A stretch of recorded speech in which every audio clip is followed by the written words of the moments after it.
حجاج کرام فریضہ حج کی ادائیگی اور روضہ رسول صلی اللہ علیہ وآلہ وسلم پر حاضری دینے کے بعد اب مدینے کے بازاروں میں اپنے عزیز و اقارب کے لیے یادگاری تحائف خریدنے میں مصروف ہیں۔ شہر نبوی صلی اللہ علیہ وآلہ وسلم میں لاکھوں حجاج کرام کی موجودگی نے مدینے کے بازاروں کی رونق میں اضافہ کر دیا ہے۔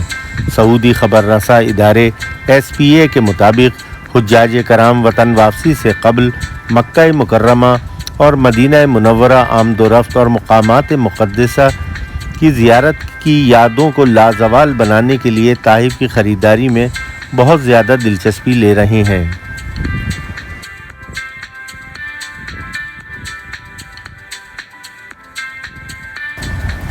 مدینہ منورہ کے بازاروں سے حجاج کھجوریں، خوشبویات، عود، بخور، تسبیحات، قرآن پاک کے نسخے، جائے نمازیں، آب زمزم، انواع و اقسام کے ملبوسات، زیورات، چاندی اور سونے سے سجی چیزیں، مٹھائیاں، سعودی قہوہ، برتن، کھلونے اور الیکٹرانک آلات خرید رہے ہیں۔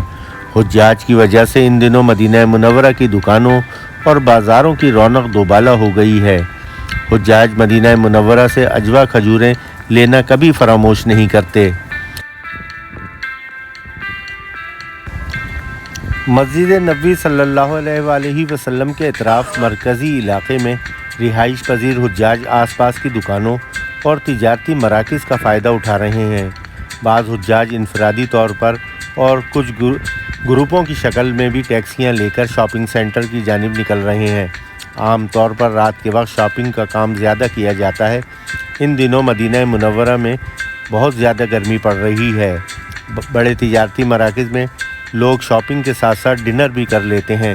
اس طرح کھانے کے حوالے سے بھی ان کا وقت بچ جاتا ہے۔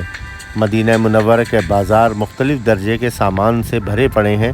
یہاں انٹرنیشنل برانڈ کے مراکز بھی ہیں، جبکہ درمیانی درجے کا سامان بھی یہاں بآسانی دستیاب ہے۔